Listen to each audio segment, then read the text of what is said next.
오늘은 돈 14번째 시간 이자입니다. 제가 한자를 찾아보니까 자를 자본 자자를 쓴 게 아니고 아들 자자를 썼어요. 그래서 왜 아들 자자를 내가 잘못 찾았나 했더니 이게 이윤을 계속 아들처럼 남기는 게 이자예요. 그래서 아들 자자를 쓰더라고요. 그래서 야 재밌다 생각을 했습니다. 예. 그래도 그렇잖아요.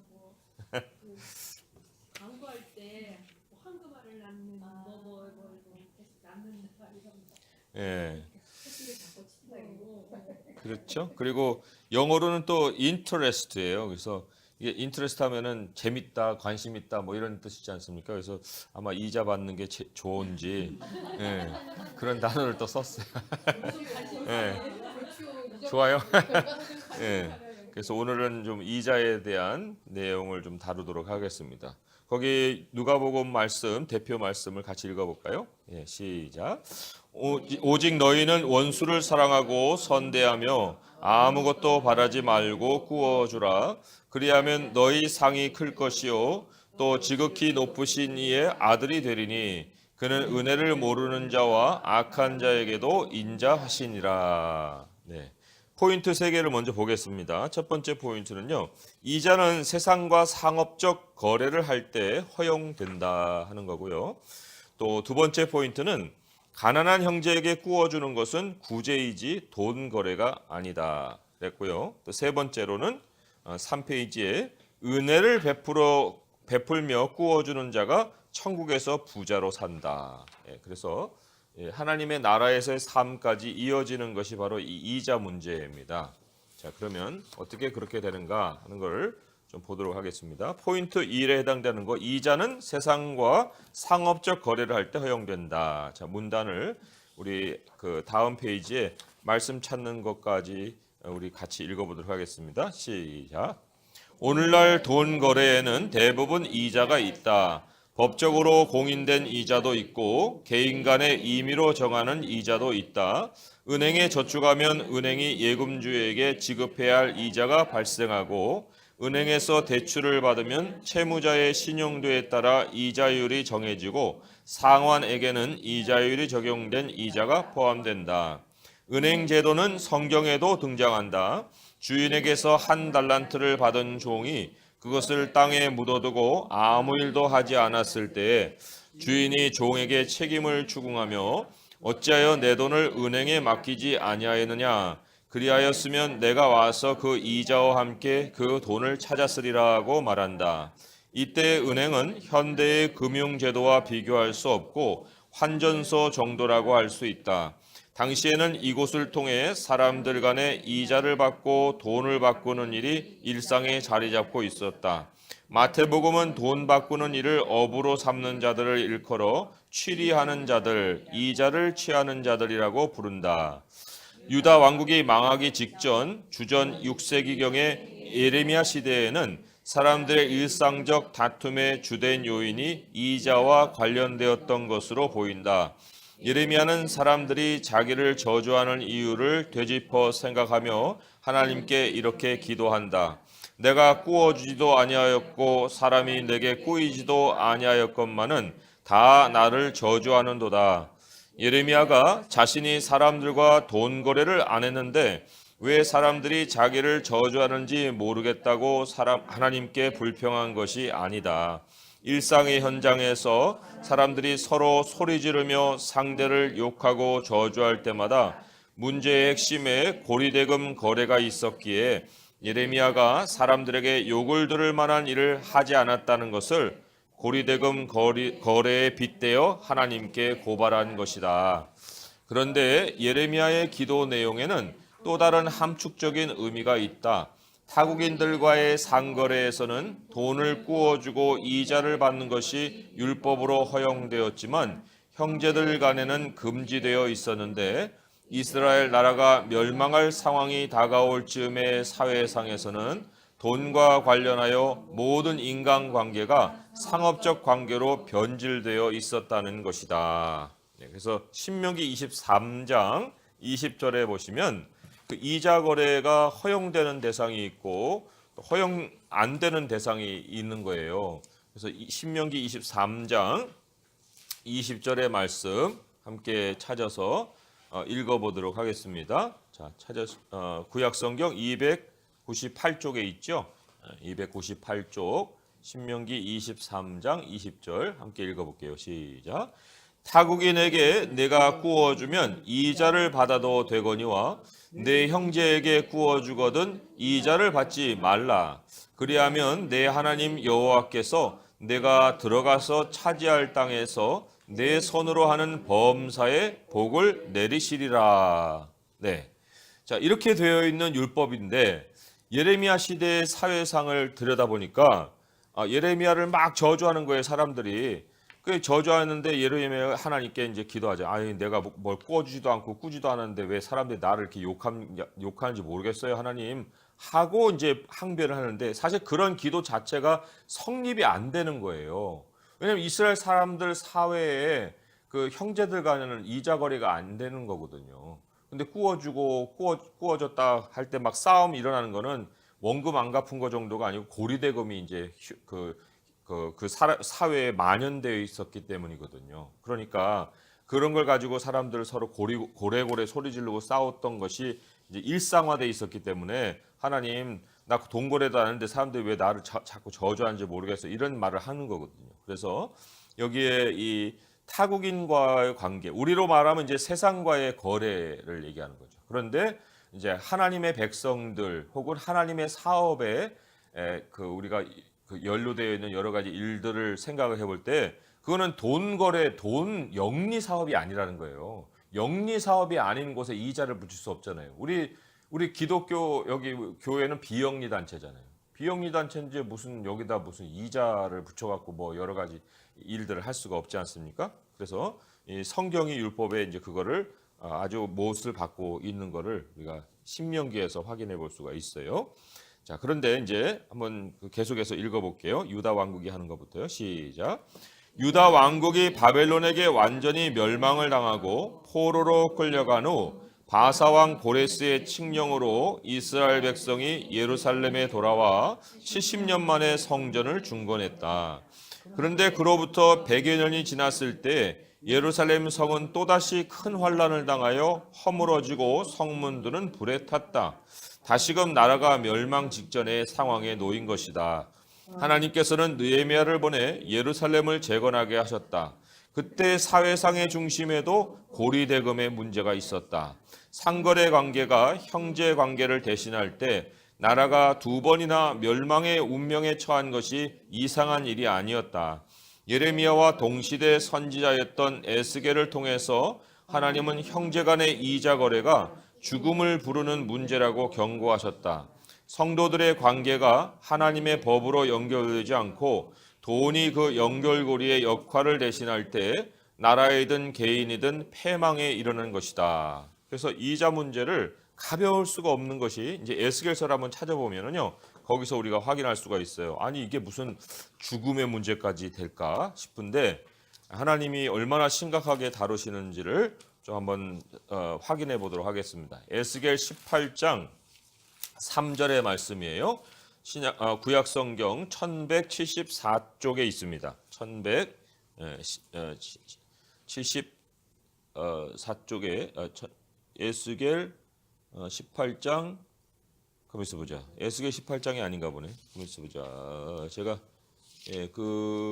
그러면 22장으로 한번 넘어가 볼까요? 18장은 아닌 것 같고요. 에스겔 22장 12절의 말씀.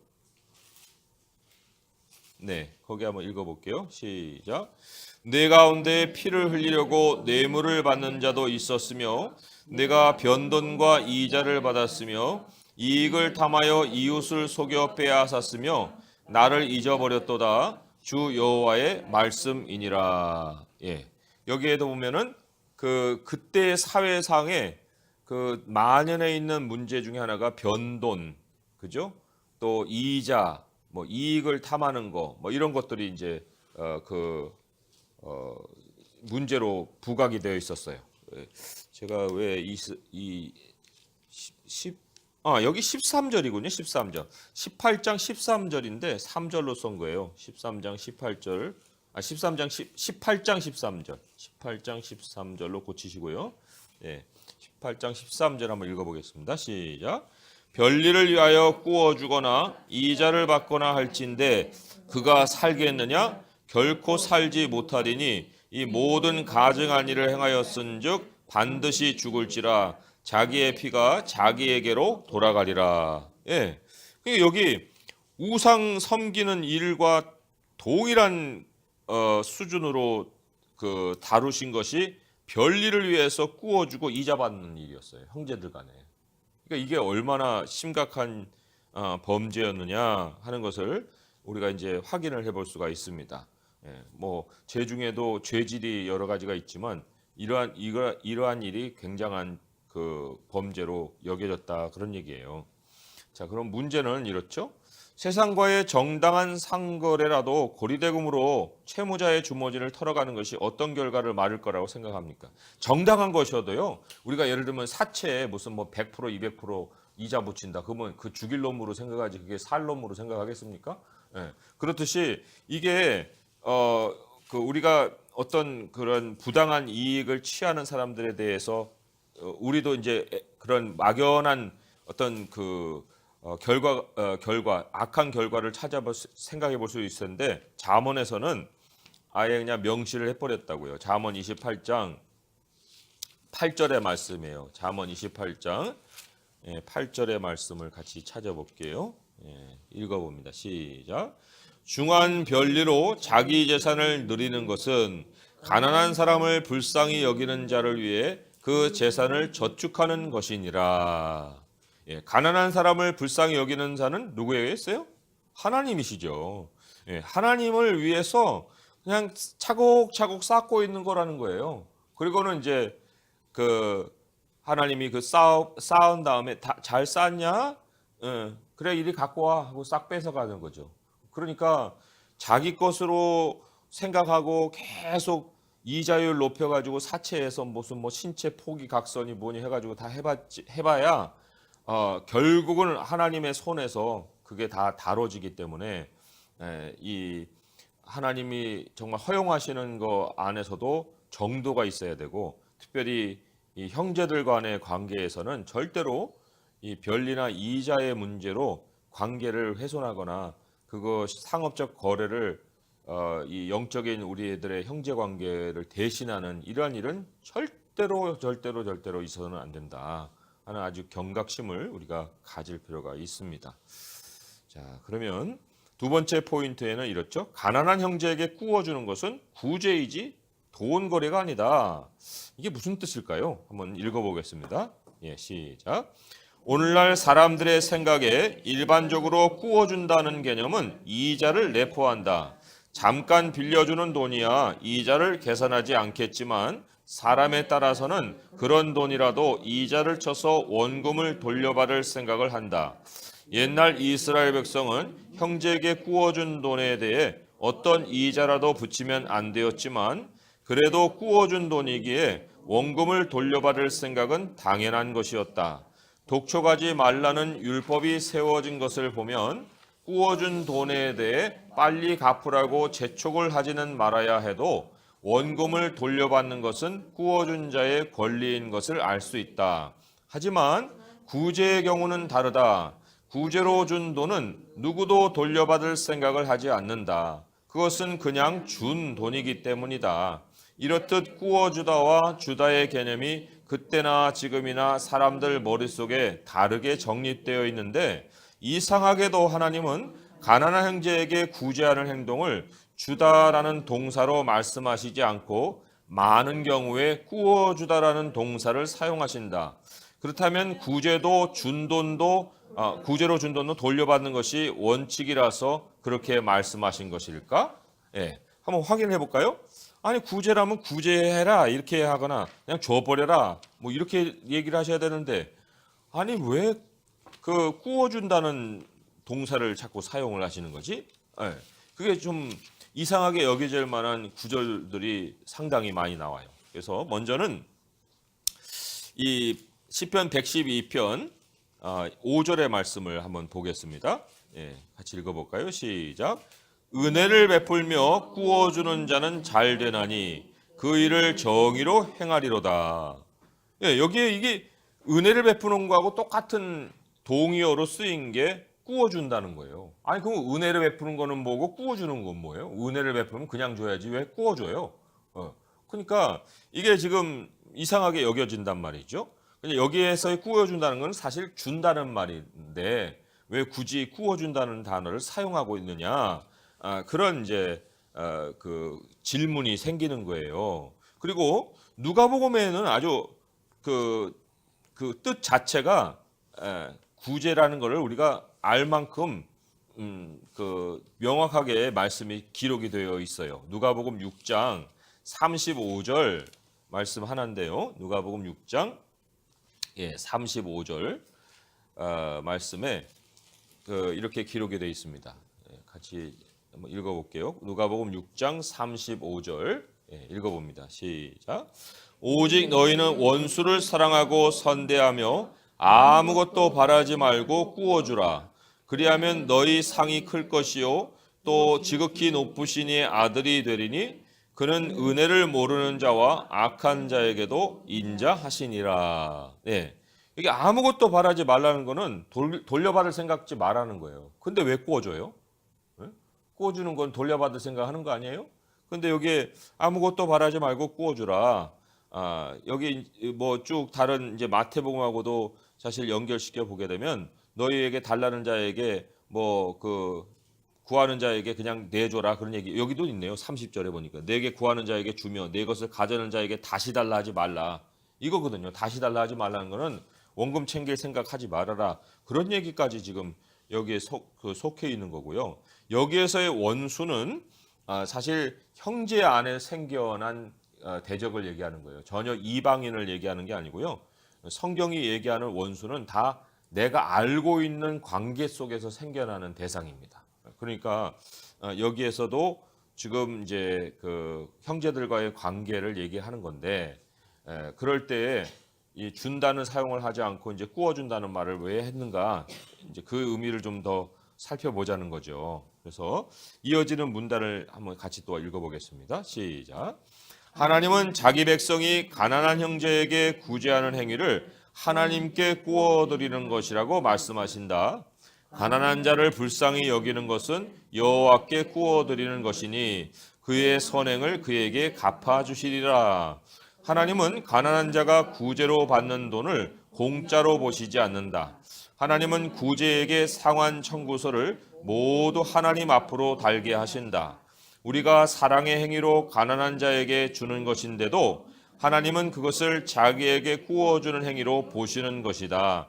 하나님은 모든 것을 후히 주시는 분이시지만 동시에 선행에 대해서는 냉수 한 그릇에 대해서도 계산이 철저하시며 그 계산으로 갚아주시는 상환액은 상상을 초월한다 했습니다. 자, 그래서 여기 잠언의 말씀이 굉장히 중요하죠.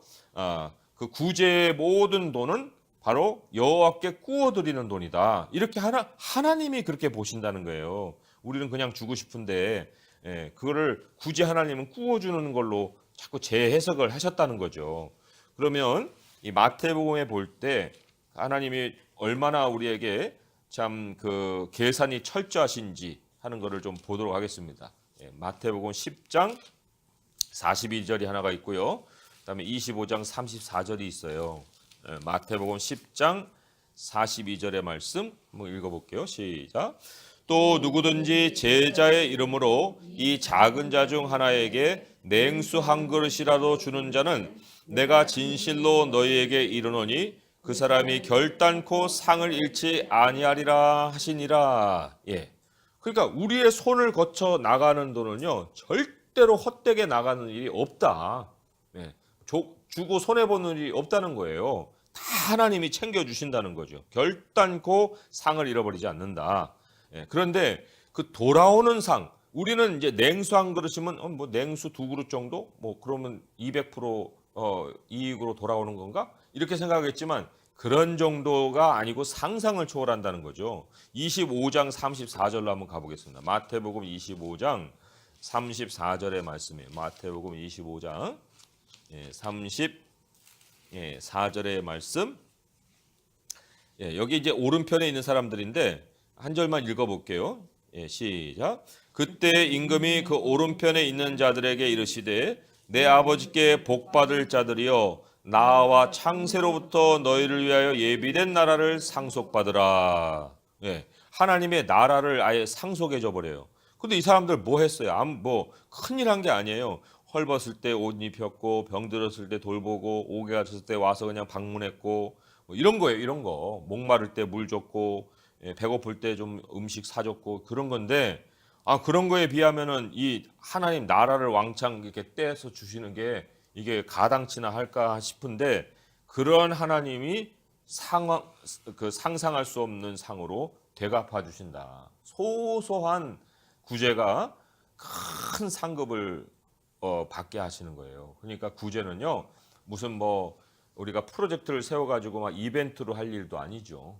예, 그는 그냥 우리가 할 수 있는 분량 안에서 좀 필요한 사람들에게 뭔가를 정말 더해줄 수 있는 그런 거고요. 심지어 가족 중에 좀 어려운 그런 그 형편에 있는 형제들까지도 좀 돌보고 이런 일들은 우리가 좀 솔선수범해서 믿는 자로서 해야 될 일이다 그런 생각을 합니다.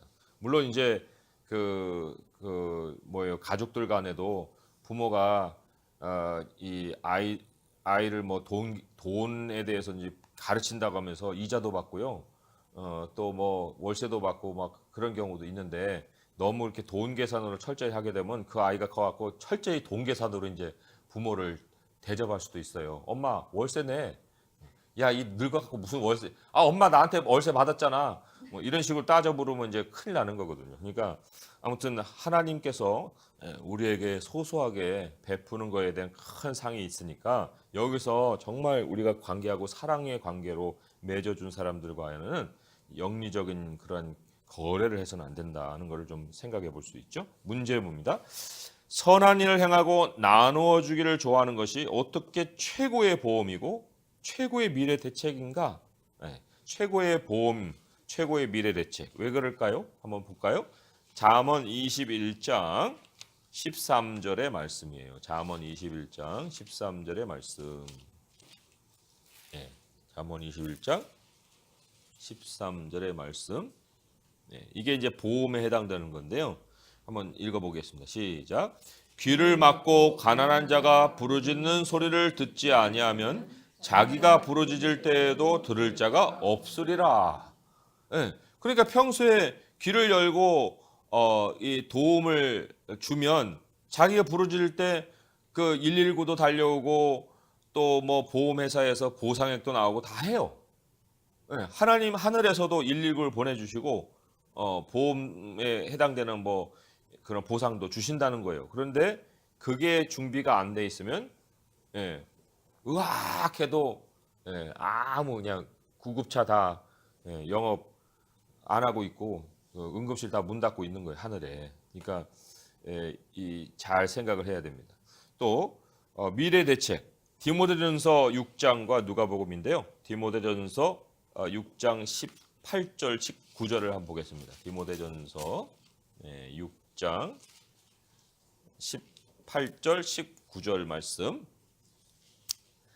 네, 읽어볼까요? 시작. 선을 행하고 선한 사업을 많이 하고 나누어 주기를 좋아하며 너그러운 자가 되게 하라. 이것이 장래에 자기를 위하여 좋은 터를 쌓아 참된 생명을 취하는 것이니라. 네, 그러니까 뭐 이 땅에서 아파트 평수 늘려갈 것이 아니에요. 좋은 터는 하늘에 있는 거예요. 하늘에. 그래서 좋은 터를 잘 닦아두려면 여기에서 선한 사업에 정말 열심을 내고 너그러운 모습을 가지고 살아야 된다. 그렇게 됐고요. 누가복음 6장의 말씀으로 또 한번 가볼게요. 누가복음 6장 30절, 31절. 그러니까 부동산 투자는 여기서 하는 게 아니에요. 하늘나라에 연결해서 하는 거죠. 누가복음 6장 30절, 31절의 말씀. 여기에도 이제 미래 대책이 나오죠. 누가복음 6장 30절, 31절 같이 읽어볼게요. 시작. 내게 구하는 자에게 주며 내 것을 가져가는 자에게 다시 달라 하지 말며 남에게 대접을 받고자 하는 대로 너희도 남을 대접하라. 예, 여기 궁극적인 남은 바로 하나님이세요. 하나님. 그러니까 하나님에게서 어떤 대접을 받으려 하는가 생각하자면 바로 너도 그러한 남을 그렇게 대접해라. 예, 그리고 하나님은 사람을 통해서 자기를 나타내시거든요. 예, 그러니까 사람 돕는 것으로 생각지 말고 바로 하나님을 대한다 생각하고 그 사람을 도와야 된다. 그래서 어제도 제가 이제 골로새서 말씀에 보면은 종과 상전의 관계를 다루면서 종도로 뭐 해방되도록 노력해라. 상전더러 야 노예 해방시켜 이렇게 얘기하지 않고요. 다 보면은 주님과 연결시켜서 그들의 삶의 태도를 바꾸게 했어요. 그래서 종들아 너희들은 주께 섬기듯 상전을 섬기고 상전들아 너희에게 하늘의 상전이 있으니 종들에 대해서 공의와 그 평강을 가지고 공의와 화평을 가지고 대하라 이런 말을 하거든요. 그러니까 우리의 미래의 대책에는 바로 하나님과 연결되어서 우리가 모든 인간관계를 맺어가야 하는 그러한 모습을 가져야 된다 이렇게 결론을 내릴 수가 있습니다. 자, 세 번째로는 또 희망이 되고 소망이 되는 그런 말인데 은혜를 베풀며 꾸어주는 자가 천국에서 부자로 산다. 아유 뭐 천국에 가서까지도 빈부가 있어요? 그렇게 생각하시겠지만은 아니 빈은 없겠죠. 왜냐하면 기본이 부자니까. 근데 기본이 부자여도 그 부자에도 다 계급이 있어요. 천국에 무슨 계급이냐 한번 보세요. 그 뒤로 넘겨서 같이 읽어보도록 하겠습니다. 시작. 돈에 대한 그리스도인의 가치관은 예수님의 사랑 때문에 근본적으로 바뀐다. 우리는 온 생애를 빚 상환에 바친다고 해도 스스로의 힘으로는 도저히 갚을 수 없는 빚을 하나님으로부터 탕감받은 사람들이다. 그러한 우리가 무엇이라도 거저 나누어 주는 못할 망정 우리에게 작은 것을 빚진 자의 목을 잡고 빚 독촉을 한다면 이것은 영원히 용서받지 못할 행동이다. 하나님의 백성이 뇌물을 받는 것이 범죄 행위라는 것은 알면서도 이자를 위해 형제에게 돈을 구워주는 것이 뇌물 범죄와 대등하게 취급된다는 것을 알고 있을까? 성도들의 이자 거래 관계가 나라도 망하게 했는데 교회는 안전할까? 최악으로는 탐욕을 부리는 자에게 하나님 나라가 거부되는데 이런 사실들을 안다면 빚 관계가 결코 성도들 간의 관계를 잇는 연결고리가 되어서는 안 된다. 가난한 형제를 보면 하나님께 구워드리는 줄 알고 넉넉히 구제하고 그렇지 않은 모든 형제와는 사랑으로 서로를 돌보는 것이 하나님 백성의 마땅한 모습이다. 땅에서 행하는 모든 거래 행위는 하늘의 금융제도와 연결되어 있다. 그곳의 금융제도에 따라 우리는 땅의 모든 소유를 하늘 재화로 환전해서 하늘 계좌에 먼저 입금해야 한다. 그러려면 계좌 개설이 필수인데 땅의 은행 계좌를 개설하면 통장을 받듯이 하늘 은행 계좌를 개설하면 돈주머니를 받는다. 우리의 첫 선행이 하늘 계좌를 열어주고 또 다른 선행이 그 계좌에 입금되는 처음 하늘의 돈이다. 이후로 우리가 나누고 베풀 때마다 모든 선행이 하늘의 돈으로 환전이 되어 계좌 주머니에 차곡차곡 쌓인다. 천국에 가서 누가 부자가 될지는 여기서 결정되는 것이다. 여기 무슨 얘기냐? 계좌 개설부터 이제 은행의 그 안내를 받아야 돼요. 하늘 금융 제도의 은행의 안내가 누가복음 한 절에 딱 나와 있습니다. 누가복음 12장 33절입니다. 아니 하나님 계좌를 어떻게 개설해야 되는 거예요? 이렇게 해라. 이렇게 나와 있죠. 누가복음 12장 33절의 말씀입니다. 네, 같이 한번 읽어볼까요? 시작. 너희 소유를 팔아 구제하여 낡아지지 아니하는 배낭을 만들라. 곧 하늘에 둔 바 다함이 없는 보물이니 거기는 도둑도 가까이 하는 일이 없고 좀도 먹는 일이 없느니라. 여기 배낭으로 번역이 됐지만 등산지는 그런 배낭이 아니고요. 머니백으로 나와요. 머니백. 영어 번역을 보시면 머니백, 돈주머니예요. 돈주머니. 이게 뭐냐면 계좌예요, 계좌. 우리가 계좌 없으면요, 어디다가 그거를 소유할 거예요. 그러니까 소유를 팔아 구자하여, 그러니까 이게 첫 계좌 개설의 조건이에요. 아, 도장 가져오세요, 주민증 가져오세요. 그건 세상이고 하나님 나라에서는 소유를 팔아서 구제하세요. 그런 계좌가 개설됩니다. 그러면 계좌가 딱 개설해갖고 돈 주머니 생기잖아요. 그러면 그 돈 주머니에 이게 다함이 없는 보물이라고 해요. 다함이 없는 뭐예요? 채워도 다 채울 수가 없는, 예? 그 보물을 하나님이 이 하늘에 이제 그 계좌를 통해서 넣어 주시는 거예요. 예. 그러니까 그 배낭을 만들고 그것을 우리가 여기서 들고 다니는 게 아니고요. 하늘 은행에 딱 계좌로 개설돼 있다니까요. 거기에 이제 다 채워줄 수 없는 보물들이 계속 쌓이는 거예요. 그래서 우리가 이 부자가 되는 것은 여기서 먼저 행해야 될 일이고, 그때 가면 이제 은행에 내 계좌대로 다 하나님이 보물을 쌓아놓고 계신다. 예, 그래서 부자에도 계층이 있다. 그런 얘기죠. 예. 자, 질문을 또 보겠습니다. 땅에서 부자가 되는 것보다 하늘에서 영원한 부자가 되는 일이 더 쉬운 이유가 무엇인가? 아우, 땅에서 부자 되려면 정말 엄청 어려워요. 엄청 어려워. 그렇게 될 일도 없고요. 예. 그렇게 용쓸 필요도 없어요. 더 쉽게 부자 될 수 있는 길이 있는데 뭐 때문에 거기다가 내가 그냥 막 신경을 온팡 씁니까? 신명기 15장 11절의 말씀이죠. 신명기 15장 11절의 말씀 한번 같이 읽어볼게요. 예, 시작. 땅에는 언제든지 가난한 자가 그치지 아니하겠으므로 내가 내게 명령하여 이르노니 너는 반드시 내 땅 안에 내 형제 중 곤란한 자와 궁핍한 자에게 내 손을 펼치니라. 예. 부자 될 길이 널리고 널려 있습니다. 우리 주변에. 예, 가난한 자가 그치지 않을 것이다. 그러니까 그 가난한 자에게 우리의 손을 펴기만 하면 그게 부자 되는 길이다. 그렇게 이제 말씀을 하시죠. 그래도 이제 순서가 있어요.